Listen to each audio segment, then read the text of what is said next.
अंमली पदार्थाच्या विरोधात पोलीस ॲक्टिव्ह मोडवर आहे खरं बघायला, पण आता तुम्ही नवीन 4 दत्ताच घेतला आहात, तर अंमली पदार्थाचा बिमोड करण्याच्या दृष्टीनं नेमकी काय उपाययोजना तुम्ही राबवा? निश्चितपणे अँटी नार्कोटिक सेल जे आहे ते आमचं त्याच्यात अजून त्याला पाठबळ देण्यात येईल आणि याच्यामध्ये आम्ही जास्तीत जास्त कारवाई करू. आणि जो MCOC आहे ते याच्यामध्ये जे कोणी गुन्हेगार आहे, वारंवार गुन्हे करत आहेत संघटितरित्या, त्यांच्यावर आम्ही MCOC लावू निश्चितपणे आणि त्यांचा पूर्णपणे बिमोड करू. सर, सायबर क्राईमचा रेट आहे थोडा जास्त आहे, त्याच्यावर आपण काय सर मोबाईलमध्ये निश्चितपणे सायबर क्राईम बाबतीत अवेअरनेस निर्माण करणं ही सर्वात महत्त्वाची गोष्ट आहे.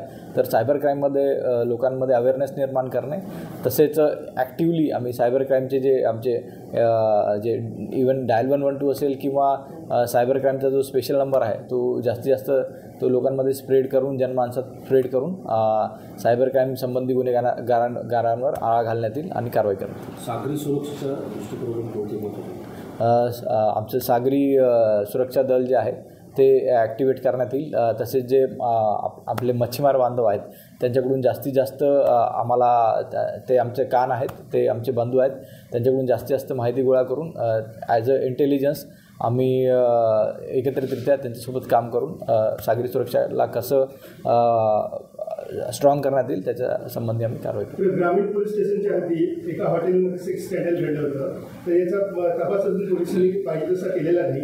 याबद्दल आपण नवीन अधीक्षक आहे म्हणून काय सांगाल? आणि निश्चितपणे आम्ही त्याबद्दल माहिती घेतो आणि त्यामध्ये कठोर कारवाई होईल. सर, तुम्ही ते बुलेट संदर्भात कारवाई करणार असेल तर नक्की ती कारवाई कशा स्वरूपाची असेल आणि त्यांना जे अशा प्रकारे बुलेट्सचं हे सगळं वापरतात त्यांना काय आव्हान? अशा बुलेटचे सायलेन्सर किंवा फटाका वाजवल्यामुळे ॲक्सिडेंट होण्याची शक्यता असते. तसेच जे आपले आबालवृद्ध आहेत त्यांनाही त्रास होतो, पेशंट्स आहेत त्यांनाही त्रास होतो. तर कृपया करून असे सायलेन्सर त्यांनी वापरू नये, नाहीतर असे सायलेन्सरवर कडक कारवाई करण्यात येईल. अशा प्रकारचे सायलेन्सरचे 2-3 स्मारक आम्ही छत्रपती संभाजीनगरमध्ये लावले होते. तो एक मॅसेज पण अशा जे त्रास देत आहेत अशा लोकांना जाईल आणि त्यांच्यावर कायद्यानुसार गंभीर कारवाई पण करण्यात येईल. त्याच्यामध्ये खूप मोठा दंडही आहे. महामार्गाचं काम चालू आहे आणि डंपर चालक जे आहेत ते मोठ्यावर रश ड्रायव्हिंग करत असतात, तेव्हा अपघात देखील मोठ्या प्रमाणात होतात. त्या सर्वांची आम्ही मीटिंग कंडक्ट करून निश्चितपणे आणि अशा यांना त्यांचे स्पीड लॉक करण्यात येईल. तसेच त्यांच्या असा ॲक्सिडेंट झाला तर त्यांचे डंपर वगैरे सीज करून त्यांच्यावर कारवाई करण्यात येईल. जे आहे ते AC कॅबिनमध्ये बसून होत नसतं, ते रस्त्यावर बसून उभं राहून होत असतं. निश्चितपणे पोलिसांची जी लोकाभिमुखता आहे ती जास्तीत जास्त लोकांमध्ये मिसळूनच पोलीस काम करू शकतात आणि त्यांचं ते कर्तव्य आहे, ते कर्तव्य आहे. इथले पोलीस फिट असावेत, ते पोलाईट असावेत, नम्र असावेत आणि त्यांनी इमिडिएट रिस्पॉन्ड लोकांच्या जे काही प्रॉब्लेम्स आहेत त्यांनी करावा आणि त्यांचा युनिफॉर्मही चांगला असावा. त्यांच्याकडे आमचं प्राधान्य असेल आणि लोकांच्या तक्रारी इमिडिएटली त्या दाखल करून घेण्यात येईल याच्याकडे माझं प्राधान्य असेल. पोलिसांच्या फिटनेस संदर्भात काही?